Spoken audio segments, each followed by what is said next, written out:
What's up guys, Dave Lipson here, and today I'm going to show you how to ruin a perfectly good flannel.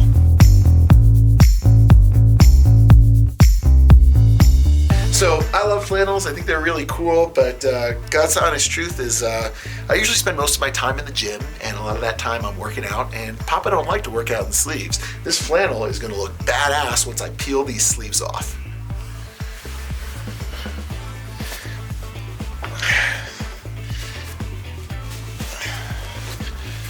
So, I'll show you guys. Here's what you do. So, the most important thing with cutting off the sleeves is making sure you get the right cut. If I was cutting the sleeves off of, say, like something like a t-shirt, I like to have a really low cut, so I might go inside the seam 1 or 2 inches and then cut all the way down, so you get a little bit of side nip going on. But for something like this, that's not gonna really look so great. What I'm gonna do is I'm gonna actually follow the seam right on the outside. For a couple different reasons. One, the flannel is actually insulated, so it's got a little stuffing in it. So if we go right around the seam, we're not gonna have too much stuffing popping out. And two, I think it's just gonna generally look a lot better covering up and just having some awesome arms popping out of this puppy. So, what I find is that it's better to have a smooth long cut than little tiny ones, because then you get these little wavy things that go all around. So I'm gonna go right by the seam. Try to avoid the stitching. I can actually feel where the stitching is. You want to make sure the back and the front is also lined up too.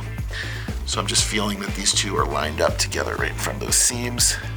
And I'm going to start cutting. I'll give myself a little wiggle room to start with. And you guys can see there is a little tiny bit of stuffing in there, so I'll try to limit that. Although I think that might actually look kind of cool once the shirt is all done. We'll get a good idea after this first run how that's gonna be. Right along the seam. Doing so good. I'm so excited to see this. And then the top, usually run into a little bit of stitching overlap at the top, so that's where you gotta kind of power through. Bam. Oh, badass. Awesome. One down.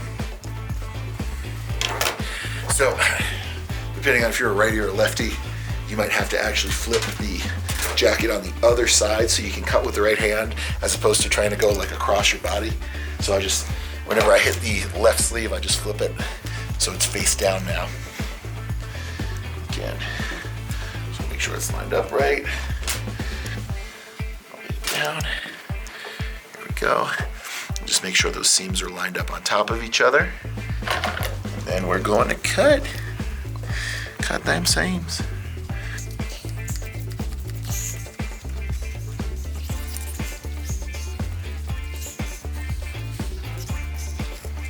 Yes.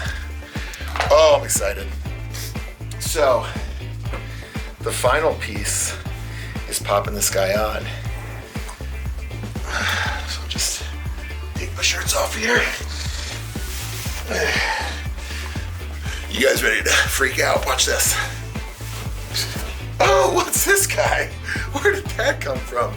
This is another part of our, I guess you could call it the winter line of clothes. So now I got my flannel popped on.